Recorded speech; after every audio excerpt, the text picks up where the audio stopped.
शामली में कथित धर्मांतरण और निकाह प्रकरण को लेकर चर्चा में आए आयुष मलिक ने मामले पर अपनी प्रतिक्रिया देते हुए कहा कि उन्होंने कई वर्ष पहले स्वेच्छा से इस्लाम धर्म स्वीकार किया था और अब किसी भी परिस्थिति में हिंदू धर्म में वापसी नहीं करेंगे।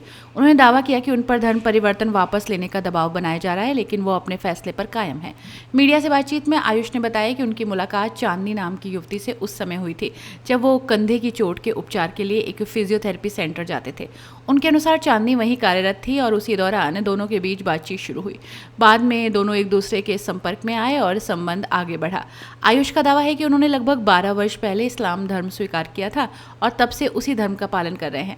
उन्होंने ये भी कहा कि करीब 4 वर्ष पहले उन्होंने चांदनी के साथ इस्लामिक रीति रिवाज से निकाह किया।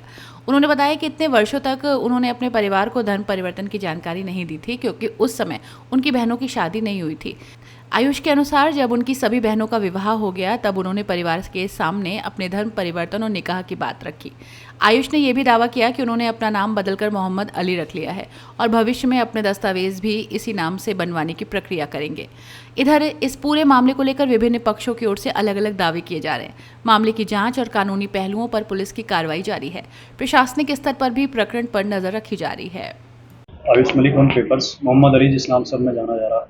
अच्छा, क्या हुआ, किस तरीके से आपकी चांदनी से मुलाकात हुई और किस तरीके से आपने धर्म का परिवर्तन किया? मैं इस्लाम के बारे में बहुत साल से सीखता रहा, 7-8 से आसपास, स्कूल टाइम से धीरे धीरे करके। तो धीरे धीरे करके जब सीखता रहा 2012-13 क्लास में और ज़्यादा सीखना रहा। जब पूरा इस्लामिक कल्चर अपनाने लगा, निभाने लगा, फिर मुलाकात हुई थी फिजियोथेरेपी सेंटर पे। उसके बाद में फिर निकाह हुआ। जब मैंने निकाह करने के लिए अलग अलग जगह कहा कि भाई कोई निकाह के लिए, तो तैयार नहीं हुआ निकाह के लिए। वो तैयार हुई और अब इतना ज़्यादा माहौल ख़राब है वो जेल में। तो अब क्या कहेंगे? तो जिस तरीके से आपने निकाह किया, मतलब मुस्लिम धर्म के लिए इस्लामिक अट्रैक्शन क्यों रिवाज के हिसाब से अपने आप को मैंने फिट समझा। मुझे दिल लगा, मेरा दिल करा, मुझे फिर जब मुझे इजाज़त है इस चीज़ की, मैंने इसका हक मार के करा, या मैंने संविधान तोड़ के करा, तो मैं कर सकूँ मैंने करा, बहुत लोगों ने करा, मैंने भी करा। मतलब आसपास एटमॉस्फेयर ऐसा रहा या फिर कहीं किसी ने, मतलब किसी से इंस्पायर हुए? नहीं, अंडरस्टैंडिंग अपनी ऐसी रही, मेरी खुद की अंडरस्टैंडिंग मेरी ऐसी, जान की पहचान।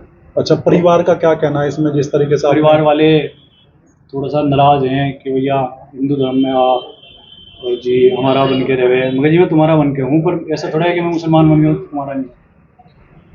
तो जैसे हर किसी की जिंदगी में किसी बात को लेके टर्निंग पॉइंट आता है। आपका क्या टर्निंग पॉइंट रहा? ऐसा क्या कारण रहा कि आप जो है मुस्लिम धर्म में चले गए? तो 24 घंटे टर्निंग पॉइंट है सर। अर्थ रोटेट कर रहा तो टर्निंग पॉइंट है, वैसा कोई टर्निंग पॉइंट नहीं है बहुत ज़्यादा। मैंने धीरे धीरे सीखा, बट ऐसा नहीं कि मैं फला दिन इंस्पायर हुआ और आज मैंने कलमा पढ़ा तो जी मैं कल से मुसलमान हो गया, आज से मुसलमान हो गया, ऐसा नहीं है। इस्लाम को आप धीरे धीरे जान के पहचान के, जिसने खुद से जो दिल से करेगा ना, दिल से सीखेगा, करेगा, इखलास के साथ करेगा, सिंसियरिटी के साथ करेगा, उसको बगैर रहनुमाई के तहत आएगी उसको। अच्छा, जिस तरीके से आपने चांदनी से निकाह किया, परिवार को, ये लोगों को क्यों नहीं लेके गए जब आपको निकाह करना था? परिवार का इकलौते बेटे हो। अपने परिवार के, मेरी सिस्टर की शादी नहीं हुई थी और जी उनकी सिस्टर पे ये था उनको कि भाई बड़ी हो रही है, फिर कहीं शादी करते हैं तो प्रेस में लेट करें कि शादी करते हैं।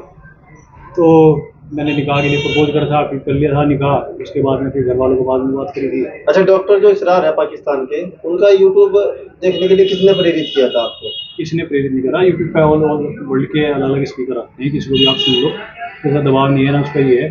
तो आपने जो ज़्यादा देखोगे आप, या आपका इंटरनेट एल्गोरिथम है, या आपको वही पसंद आया या आप उसकी वीडियो तो वही ज़्यादा चलता रहे। फिर डॉक्टर इसरार की बात ज़्यादा लोग काटते नहीं, मैंने वो अच्छा लगा था।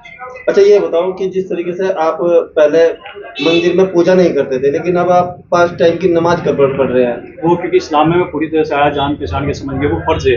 मंदिर का जाना कोई कंपलसरी नहीं है ना, मैं उसको फॉलो करता था, मुझे ज़्यादा मैं कह नहीं सकता। और ये है कि इस्लाम में अगर आप आए तो आपको पूरा निभाना पड़ेगा, नमाज आपके ऊपर फर्ज है। तो जिस तरीके से आपने शादी की, क्या बच्चा है आपका? साथ में नहीं रहते हैं सर, अब साथ की बात करी थी, अब घर वाले नाराज़ हो गए, माहौल ख़राब हो गया सारा। तो असल एक बिहार में मकान ले रखा था, ये भी बात सामने आई कि आपने किराए में आपने ले रखा। अच्छा, जिस तरीके से आप यहाँ पे काम करते थे, वो आपके घर आती थी चांदनी?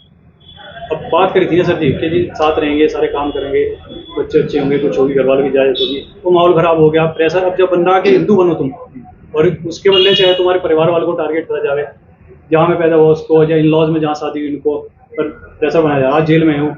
तो क्या आप हिंदू बनेंगे?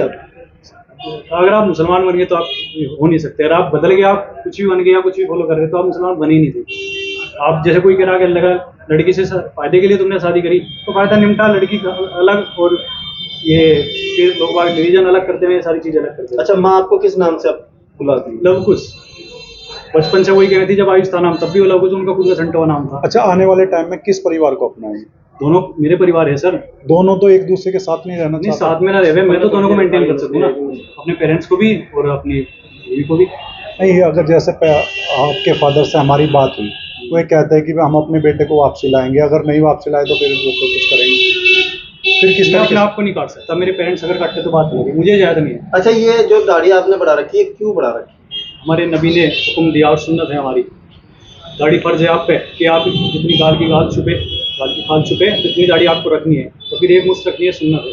हमारे सभी नबी वलियों ने रखी दाढ़ी। अच्छा, जिस तरीके से आपने मुस्लिम धर्म ग्रहण किया, घर पे क्या परिवार वालों को कब बताया आपने कि मुस्लिम? घर वालों को मैंने बताया नहीं, लोगों से उनको पता लगा धीरे धीरे करके, पर मैंने उनको बताया नहीं था। अब जाके फरवरी में मैंने उनको ऐलान करा था, मेरी ऐसी सी बात है, मैं मालूम है कि मैं करता ही नहीं, शिक्कत नहीं करता तुम्हारी किसी चीज़ में, मेरा मन नहीं लगता, मैं अपना कहीं फिट कर रहा, मेरा दिल क्या मैं कर रहा। अच्छा, क्या मानते हैं कि जिस तरीके से आपने इतना बड़ा झूठ अपने परिवार को बोला, दूसरा धर्म ग्रहण कर लिया, तो आप अपने आप को झूठा नहीं मानते इस बात को? इसको झूठ की बात नहीं है, थोड़ा सा ये था कि धीरे धीरे करके उनको बता दूंगा, और थोड़ा सा मैंने छुपाई थी अपनी बात, कुछ बहुत सवाल रहे, उन्होंने छुपाया, सारी उम्र छुपाया अपने आप को, माहौल के हिसाब से, लोगों के हिसाब से। अच्छा, ये तो क्या इस्लाम इस बात की इजाजत देता है कि आप झूठ बोले, छुपाए किसी बात की? छुपाने की इजाज़त है माहौल के हिसाब से।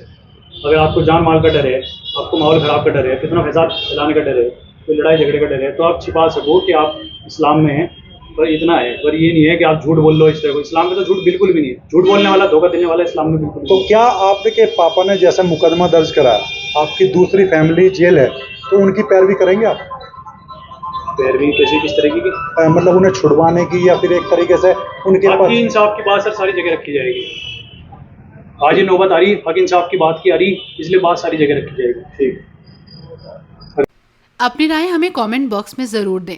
ऐसे ही लेटेस्ट अपडेट्स के लिए हमारे चैनल रॉयल बुलेटिन को लाइक, शेयर और सब्सक्राइब करना ना भूलें।